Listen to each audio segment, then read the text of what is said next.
ప్రతి మనిషికి 2 ఇన్విటేషన్లు వస్తాయి. 2 గాజులు ఇస్తాడు ఆయన.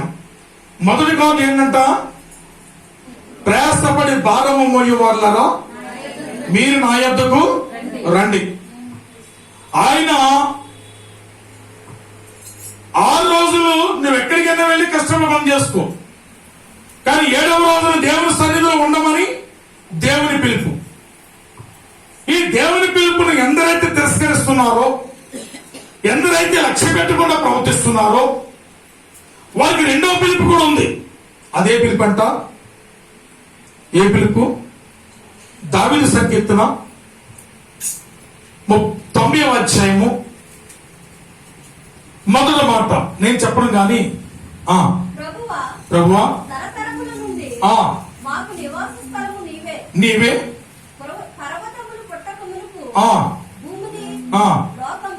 అక్కడ చూడండి, నరులారా, కింద లైన్ ఉంటుంది చూడండి, నరులారా, అంతే, నరులారా తిరిగి రండి అని రమ్మని చూపిస్తున్నాడంట. దేవుడిని క్షేమంగా ఉండాలని, నీ మీద ఉన్న భారం తొలగించాలని, నీ బ్రతుకు బండి విషయంలో సహాయం చేయాలని, దేవుడు నిన్ను కనికరించాలని, అందరికంటే ఉన్నతమైన శిఖరాల మీద నిన్ను నిలపాలని, నిన్ను గనులుగా, సామంతులుగా, భాగ్యవంతులుగా, ఐశ్వర్యవంతులుగా నిన్ను చెయ్యాలని దేవాదేవుడు పిలుపు ఏంటంట, ప్రయాసపడుతున్న నిన్ను నీ భారాన్ని ఆయన మీద వేసుకుని నిన్ను దీవించాలని మొదట పిలిపిస్తే, రక్షణ పొంది రక్తమాంసాల పాలుభాగస్తులయ్యి దేవుని సన్నిధి ఎన్నిసార్లు నీ జీవిత యాత్రలో, నీ జర్నీలో ఎన్నిసార్లు నీవు పోగొట్టుకున్నావు దేవుడు చూస్తున్నాడు. ఆయన చూసిన తర్వాత ఒక పిలుపు వస్తుందంట. అదే పిలుపు అంటే, నరులారా అంతే, తిరిగి వచ్చాను కొద్దిలే, నువ్వు ఎలాగో గుడికి రావు, ఏమి రావు, వచ్చా ఎందుకు ఇక్కడ అంటావు, ఇంకా నువ్వు ఎక్కువ ఉండిపోతే సాతరుడు ఇంకా ఇది అవుతాడు, వద్దురా బాబు వచ్చి ఆయన ఇన్విటేషన్ పంపిస్తాడంట. 2 కార్డులు వస్తాయి నీ జీవితంలో. మొదటిది శుభకరమైన కార్డు, 2వది మరణకరమైన కార్డు. నీకు శుభకరమైన కార్డు నేను ఉంచాలని దేవుడు ఆశపడుతున్నావు, కానీ అనేక పనులు, అనేక కార్యక్రమాలు పెట్టుకుని చిన్న చిన్న విషయాలకి దేవుని సన్నిధిని మానేయటము ఇది మంచి పని అంటారా? చెప్పాలి. 6 రోజులు ఎవరి పని అంట? మీ కుటుంబాలకు, మీ బిడ్డలకు, మీ భార్య విషయంలోనూ, మీ భర్త విషయంలోనూ, మీ తల్లిదండ్రుల విషయంలోనూ ప్రయాసపడండి, ఏదైనా చేయండి. కానీ 7వ రోజు అంట దేవుని సన్నిధి రావాలంట. దేవుని స్తోత్రం, హల్లెలూయా. 6 రోజులు నిన్ను ఎలా కాపాడుతున్నాడు ఆయన? పగలు మేఘస్తంభమై రాత్రి అగ్నిస్తంభమై కాపాడితే నువ్వేమంటున్నావంట, అయ్యగారండి నేను పెళ్లికి వెళ్ళిపోవాలండి, నేను వెళ్ళకపోతే ముడుములు లేడండి. మీరు ఎప్పుడైనా మానేస్తారు? ఎప్పుడైనా మీ అనుభవం ఉన్నాయా? నేను వెళ్ళలేదు అయ్యారు, అంతే తాళి మానేశాడు మా బామ్మతి అన్నది ఏదైనా ఉందా? నువ్వు వెళ్ళినా తాళి కడతాడు, వెళ్ళకపోయినా తాళి కడతాడు. హల్లెలూయా, హల్లెలూయా, హల్లెలూయా. మనం ఏం చేస్తున్నాం? వాటన్నిటికంటే విలువైనది దేవుని సన్నిధి. 7వ రోజు అది పవిత్రమైన దినమని, అమ్మ ముందుకు రండి, అమ్మ ఒక చైర్ ఖాళీ చేస్తారా కొంచెం, అమ్మకి చైర్ మరియమ్మ గాని అరవమ్మ గాని ఇద్దరు, ఆవిడ పేషెంట్ కొవ్వు నుంచి వచ్చారు. అది మనం ఏం చేయాలంటే ప్రేమించాలి, అది నేను కూడా చెప్పకూడదు, అదే దేవుని ప్రేమ. దేవుని మహిమ కలుగును గాక.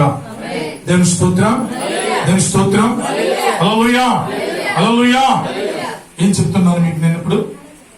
ఏం మాట్లాడాను మీతో నేను అంటే? కాబట్టి మనము ఈ విలువైన సన్నిధిని పోగొట్టుకుంటున్నాం, లోక సంబంధమైన వాటిని విడిచిపెట్టి.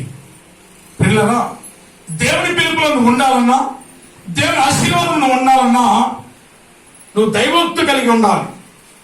దైవభక్తి లేని ఎడల జనులు కట్టు లేక తిరుగుదురు. అంటే ఒక పశువుకి దానికి బంధం వేసి కట్టుగా కట్టేస్తే అయ్యారు ఎక్కడ ఉంటుందండి? అది అక్కడే ఉంటుంది.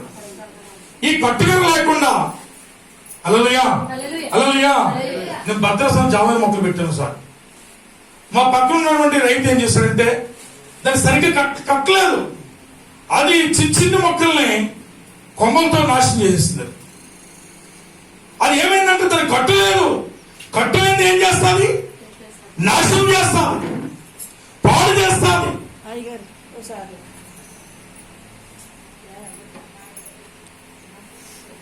అందుకని నువ్వు ఎవరి చేత కట్టబడాలంటే హల్లెలూయా దేవుని చేత కట్టబడాలి. దేవుని మహిమ కలుగును గాక.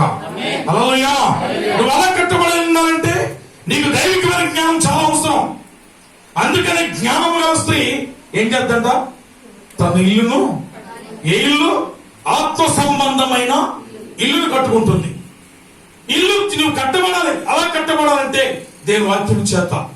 ఈనాటి దేవుని యొక్క సువార్త ఏంటంటే దేవుని పిలుపంట. ఏ పిలుపండి అది? ఎస్.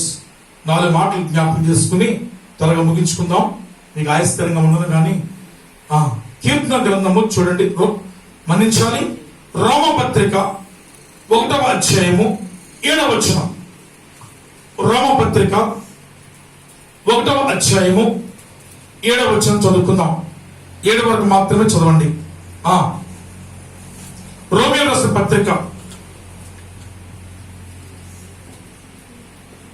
పట్టణాలు అపోస్తలుడైన పౌలు రోమా సంఘానికి రాస్తున్న పత్రికలో 1వ అధ్యాయములో చూసారా? మీరును వారిలో ఉన్నవారై యేసుక్రీస్తు వారిగా ఎవరి వారిగండి? మాట్లాడతాం వారి. ఎవరి వారిగంట? మీలో పిలువబడిన వారు, మీరును వారిలో ఉన్నవారై యేసుక్రీస్తు వారిగా ఉండుటకు. అది మీరు ఎందుకు పిలువబడ్డారు? ఎందుకు మీకు రక్షణ? ఎందుకు మీకు రక్తమాంసాలు? ఎందుకు ఈ ఆదివారం ఆరాధన? ఎందుకు ఈ సన్నిధి అంటే యేసుక్రీస్తు వారితో ఉండడానికి పిలవబడ్డారు. అంతే తప్ప కానీ మా పెద్దని పిలిచాడండి వెళ్ళాలండి అమెరికా, మా చిన్నని పిలిచాడండి వెళ్ళాలండి కెనడా. హల్లెలూయా. అది దేవునికి ఇష్టము కాదు. దేవుని మహిమ కలుగును గాక. దేవుని సన్నిధిలో ఎవరితో ఉండడానికంట? దేవునితో ఉండడానికి ప్రయాసపడి భారమయ్యే వారులారా మీరు నా యొద్దకు. అది నేను మీతో ఉండేలాగున, మీరు నాతో ఉండేలాగున ఈ పత్రిక ఇన్విటేషన్ కార్డును, ఈ శుభ కార్డును నేను మీకు ఇస్తున్నాను. మీరు నాతో ఉండమంటే ఈ ఆదివారము అనేక కార్యక్రమాలు పెట్టుకుంటున్నారు. ఇది మీకు న్యాయమా? హల్లెలూయా అని చెప్తూ నా యేసుప్రభువు చెప్తున్న మాట ఏంటో తెలుసా? ఆయన బాధపడుతున్నారంట. ఎలా బాధపడుతున్నారంటే, ఆకాశం ఆలకించు, భూమి చెవియకు, నేను పిల్లలను పెంచి గొప్పవారిగా చేసి తిని వారు నా మీద ఎలా తిరగబడుతున్నావు? నువ్వు దేవుని వాడిగా కాకుండా నీవు బంధువుల వారిగాను, స్నేహితుల వారిగాను, విందుల వారిగానో, పొందుల వారిగానో రకరకాల కార్యక్రమాలు పెట్టుకుని తిరుగుచున్నావు. ఎలాగో దేవుడు వారు అవుతావు. ఆదివారం దేవుడు సభ వచ్చిందంటే నువ్వు తండ్రి ఇంటికైనను, తల్లి ఇంటికైనను, అన్నింటికైనను, తమ్ముడింటికైనను, బంధువులింటికైనను, స్నేహితులింటికైనను వెళ్ళకూడదు. ఎక్కడికి వెళ్ళాలి? ఇంట్లో అడుగు దేవుని యొద్దకు వెళ్ళాలంట. హల్లెలూయా. హల్లెలూయా. ఎక్కడికి వెళ్ళాలండి? దేవుని యొద్దకు వెళ్ళి అడుగులు. అప్పుడు పాడాలి పాట. నడిపిస్తాడు నా దేవుడు, శ్రమలోనైనా నన్ను విడువాడు. నడిపిస్తాడు నా దేవుడు, శ్రమలోనైనా నన్ను విడువాడు. దేవుని కలుగును గాక. హల్లెలూయా. అప్పుడంట దేవుడు బలపరుస్తాడు. ఆదివారం మానుకుని పెళ్లిళ్ళకి, పేరెంటాలకి, ఇలాంటి కార్యక్రమాలకి అయ్యగారు మేము వెళతామంటే నేనేం మిమ్మల్ని ఏం చేయలేను. నా ధర్మం ఏంటో తెలుసా? వాటర్ డీలర్ అంటాడు, అయ్యలారా మంగళవారం రాసిస్తున్నామని చెప్తాడు. అంతే. నువ్వు తెచ్చుకుంటే ఏంటి, తెచ్చుకోకపోతే ఏంటి, అంతేనండి. హల్లెలూయా. నువ్వు మానేస్తే ఆయనకి నష్టమా? నువ్వు వెళితే ఆయనకి ఏమన్నా ఇది లాభమా? కాదు, ప్రకటన మాత్రమే. గోపాలపురం మండలం పలానా డాష్ అమ్మాయి, తలపడి మండలం పలానా డాష్ కుమార్కి వివాహిస్తున్నామని ప్రకటన చేస్తారంత, అంతవరకు మాత్రమే. ఇది కేవలము ప్రకటన మాత్రమే. హల్లెలూయా. మీ మనసులో పెట్టుకోండి, అయ్యారు వెళ్ళాలి కదంటే వెళ్ళండి. నేను ఎప్పుడు వెళ్ళొద్దాను. 2 వ్యక్తులు వచ్చారు, అయ్యా వెళ్తాను, వెళ్ళరండి అన్న, అంతే. నేను మహిమ కలుగును గాక. వెళ్ళొద్దు వెళ్ళొద్దు వెళ్ళొద్దు అని కాలు పట్టుకుంటారేంటి? నా పని నుంచే. కానీ ఆశీర్వాదం మాత్రం మీరు పోగొట్టుకుంటున్నారు. దేవుని మహిమ కలుగును గాక. ఎప్పుడైనా ఎక్కడైనా ఎవరైతే దేవుని పిలిపిస్తారో, ఎవరైతే దేవుని పిలుపు లోబడతారో వాళ్ళు మాత్రమే కష్టకాలంలో దేవుడు కలిగిస్తాడు. నన్ను చెప్పడం కలిగి కనపడలేదు. ఆయన పిలుపుకు లోబడాలంట. మీరు ఆయనతో ఉండడానికి ఈ సకల జనుల్లో ఉంచి, ఈ అంధకార శక్తుల్లో ఉంచి, ఈ యొక్క దురాత్మ అంధకార శక్తుల్లో ఉంచి, ఇక ఈ చీకటి ప్రభావంలో ఉంచి దేవుడిని ప్రత్యక్షపరచుకుని దేవుని సొత్తుగా చేర్చుకున్నాడు ఆయనతో ఉండడానికి. దేవుని స్తోత్రం. ఈ ఆరాధన అవ్వదు ఇప్పుడు దేవాది దేవుని. హల్లెలూయా, హల్లెలూయా.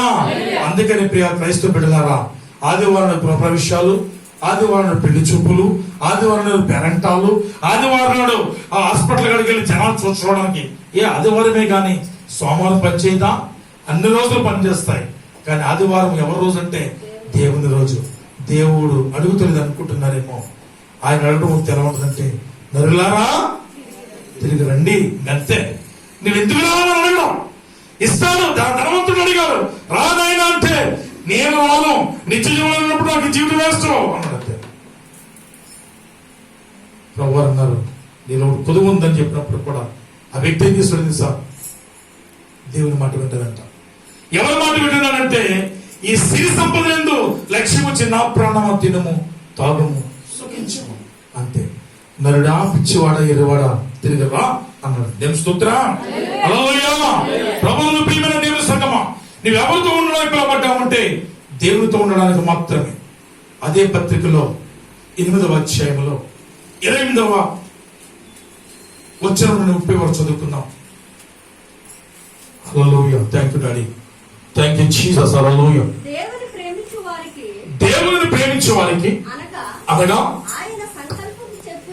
ఆయన సంకల్పము చొప్పున పిలువబడిన వారికి, దేవుని ప్రేమించే వారికి అనగా ఆయన సంకల్పము చొప్పున పిలువబడిన వారికి ఎవరికండి మేలు అంట. ఎవరికి మేలు? దేవునికా మీకా?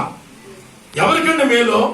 దేవుని పిలుపు ఆయనతో ఉండడానికి, వచ్చిన నీకు మేలు కలగడానికి దేవుడు పిలుస్తున్నాడు. హల్లెలూయా, హల్లెలూయా. మేలు కలుగుటకై సమస్తమును సమకూడి సమస్తమని జరుగుచున్నవని ఎరుగుదుము. ఎందుకనగా తన కుమారుడు అనేక మంది సహోదరులలో దేవుడు ఎవరని వారు తన కుమారునితో వారిని ముందుగా నిర్ణయించారు. దేవుని మహిమ కలుగును గాక. దేవుని స్తోత్రం. హల్లెలూయా. మొదటి కొరింథీయులకు రాసిన పత్రిక 1వ అధ్యాయం 26 నుండి 27 వరకు. మొదటిగా దేవునితో ఉండడానికి, రెండవదిగా దేవుని మేలు పొందడానికి దేవుని యొక్క ఉన్నతమైన పిలుపంట. ఆ పిలుపు లోబడుతున్నావా? హల్లెలూయా.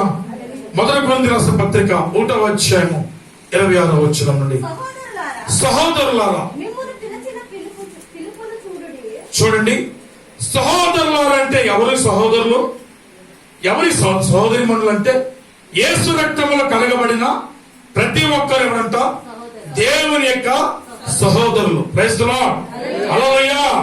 దేవుని రక్తంలో కలగబడిన వారితో మాట ఏంటంటే, మనలో చదువు ఒకసారి.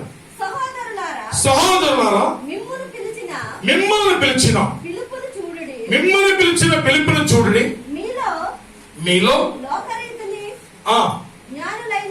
జ్ఞానులైనను గనులైనను గొప్ప వంశం వారైనను అనేకులు హల్లెలూయా. గొప్పవారిని దేవుడు పిలవలేదంట, ఈ లోక జ్ఞానం వారిని పిలవలేదంటే, కానీ యేసయ్య రక్తంలో పిలవబడిన వారిని మాత్రమే, కడగబడిన వారిని మాత్రమే దేవుడు పిలుస్తున్నాడు. దేవుని స్తోత్రం. హల్లెలూయా. ఎందుకు పిలవలేదు వాళ్ళని? జ్ఞానులైన వారిని, గొప్పవారిని, ధనికులను అంటే పిల్లరా, యేసయ్య సన్నిధిని సుఖమని, ఎన్ని బాధలైనా అవి మేలని. యేసయ్య సన్నిధిని సుఖమని, ఎన్ని బాధలైనా అవి మేలని. దరిద్రంలో సంతోషము ఉందని, ఐశ్వర్యము వలన రక్షణ లేదని,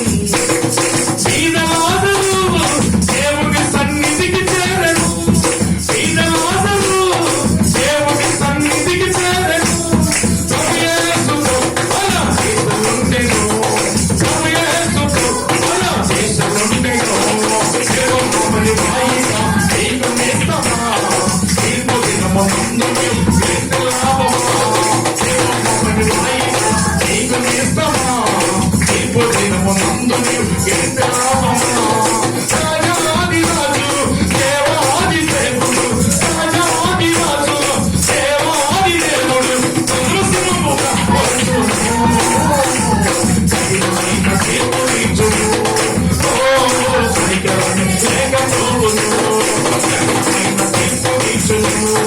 ఓ కనికరము లేకపోవును. కఠినమైన తీర్పు తీర్చును. ఓ కనికరము. దేవుని మహిమ కలుగును గాక. యేసే రక్తంలో కడగబడిన నీకు దేవుడు ఒక ఆహ్వానం ఇస్తున్నాడు. అది ఏ ఆహ్వానం అంటే మేలులతో నింపుదల. నీ నూనెతో నీ తలంటి ఉన్నాను, నీ గిన్నె నుండి పొర్లుచున్నాడు. ఎప్పుడైతే నువ్వు దేవుని సన్నిధిలో ప్రవేశిస్తావో నీ దేవుడు నిన్ను అభిషేకిస్తున్నాడు. స్థిరస్తున్న స్థిర పదం వరకు దేవుడు నిన్ను అభిషేకిస్తున్నాడు ప్రతి విషయం. ఎందుకు ఈ అభిషేకం అంటే నిన్ను హెచ్చించుటకు, నిన్ను దీవించుటకు. ఎందుకు దావీదుని దేవుడు సమయాల చేత అభిషేకించాడంటే దావీదును రాజుగా ఎక్కించుటకు. చెప్పబడి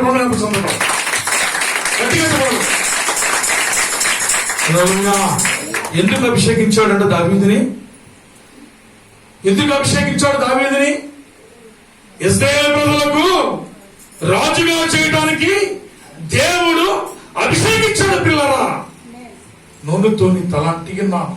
ఎందుకు నిన్ను దేవుడు అభిషేకిస్తున్నాడంటే నిన్ను రాజుగానో, రాణిగానో, అధికారిగానో, నాయకుడిగానో, సేవకుడిగానో, పాలకుడిగానో, గొప్పవాడిగానో ఉంచడానికి యోగ్యమైన పాత్రను అభిషేకించబోతున్నాడు. చెప్పండి కనిపించాడు. హల్లెలూయా, హల్లెలూయా. సువాసన, సువాసన, ఇల్లంత సువాసన. ఆరాధన, ఆరాధన,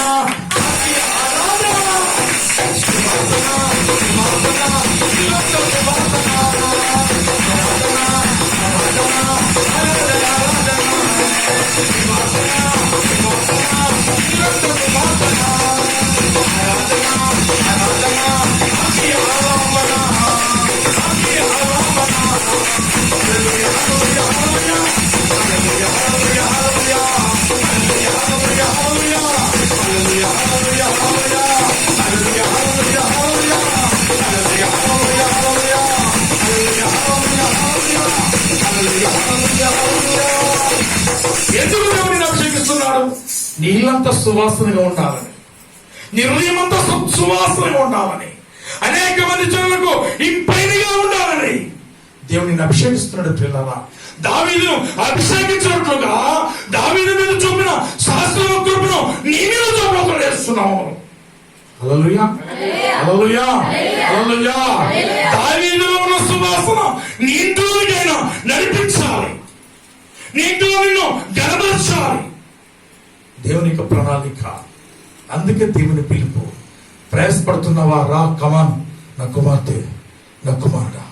ఇది ఒక ఊరు నుంచి వచ్చిన సహోదరి. హల్లెలూయా. బలిపేట నుంచి చెప్తున్నాను, యేసునామములో ఆమెకి ఏమీ కాదు. నేను మై మైండ్ కలుగును గాక. నేను స్తోత్రం. హల్లెలూయా. ఆమె కదిలి రావడమే దేవుని పని. సమాధిలో రాజు సమాధిలో బండ తీయడమే అక్కడ పరిసరాల పని. కాలాగిందులో ద్రాక్షరసం అయిపోయినప్పుడు నీళ్లు బయటనే పరిసరాల పని. రెండో పని అవుదంట సువాసన, సువాసన, ఇల్లంతా సువాసన. ఆరాధన, ఆరాధన, ఆరాధన, ఇల్లంతా సువాసన.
అభిషేకిస్తున్నాడు? ఆయన నామం గణపరచబడడానికి, నిన్ను కాదు గణపరచండి, ఆయన నామం మహిమపరచడానికి. ఓ ప్రభువా, ఇదిగో నేను చర్చికి వెళ్ళాను, హీలింగ్ మినిస్ట్రీకి వెళ్ళాను, అయ్యా నా గడువు పెరిగించాలని పొందినాను, అయ్యా నా రక్తంలో లాభించి పొందినాను, అయ్యా దెయ్యాలు దురపు శక్తుల్ని విడుదల ఇచ్చాను తండ్రి, ఇది మీ వల్ల జరిగిందని దేవుడు గణపరచడానికి మాత్రమే దేవుడు నిన్ను బాధపరుస్తున్నాడు. చెప్పకూడదు నమ్మకం చెప్పకూడదు. నేను మహిమ కలుగును గాక. నేను స్తోత్రం, నేను స్తోత్రం. హల్లెలూయా. 10 రోజుల నుండి దెయ్యం విపరీతంగా ఒక పురుషుడు ఒక స్త్రీ ఉన్నట్లుగా ఆ దెయ్యం రమ్మని 10 రోజుల నుండి పోయేస్తాడు దరిద్రుడు. గాలి రూపంలో దెయ్యం రూపంలో అని చెప్తున్న మాటలంట. కానీ ఒక ప్రవక్తగా అభిషక్తుడికి వెళ్ళి ఒక రాత్రి 1 అవర్లో దాన్ని బంధించు, విడుదల పొందింది, చాబ్రతుకు వెళ్ళిపోయింది. ఎవరు అంటే సరోజనమ్మ చిన్న కోడలు మాత్రమే. నేను ధైర్యంగా చెప్తున్నాను, ఎందుకంటే అక్కడ దీనసాగుడుగా, దరిద్రుడుగా, అయోగ్యుడిగా, పనికి వాడుగా, దేవుని బిడ్డగా దేవుని సొత్తుకు వెళ్ళి నేను మాత్రం కేవలం ప్రార్థన చేస్తాను. 10 రోజుల చేయడం ఏర్పాటు చేస్తూ ఉన్న దెయ్యం విత్ సెకండ్ వెళ్ళిపోయింది. హల్లెలూయా, హల్లెలూయా. ఇంతవరకు ఇప్పటి వరకు నా జీవితంలో హీలింగ్స్ లో కానీ డెలివరీస్ లో కానీ ఎక్కడ కూడా ఇది జరగలేదు అన్న స్టేట్మెంట్స్ రాలేదు. హల్లెలూయా. నేను మొబైల్ మాట్లాడుతున్నాను, నాకు కౌన్స్ ఫోన్ వచ్చింది. ఆ పేషెంట్ కి 43 సంవత్సరాలు ఉన్నాయి, నా ప్రభు నాతో మాట్లాడుతాడు. అవునా నిజం అంటే ఫోన్ మాట్లాడింది ఎవరు? మేక.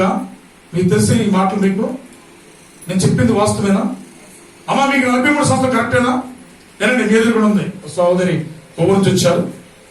నా దేవుడు నాతో మాట్లాడిన మాట ఏంటంటే, మాట్లాడుతున్న నీకు 43 సంవత్సరాలని దేవుడు దాన్ని ఏమి చేసాను ఆయన ప్రవశించారు వెంటనే. అవునయ్యా అన్నది ఖచ్చితంగా. ఆమె వయసు ఎంతో నాకు తెలియదు అసలు, ఆమె పెద్దమ్మో చిన్నమ్మో కూడా తెలియదు నాకు అసలు. కానీ మొబైల్లో మాట్లాడుతున్నప్పుడు నేను అన్నాను, అమ్మా హల్లెలూయా, అమ్మ ఒకసారి రండి, మీరు ముందుకు రండి. మీ పేరు అమ్మా? ఓకే. నేను మీ పెద్ద కూతురు నాతో మాట్లాడిన పాప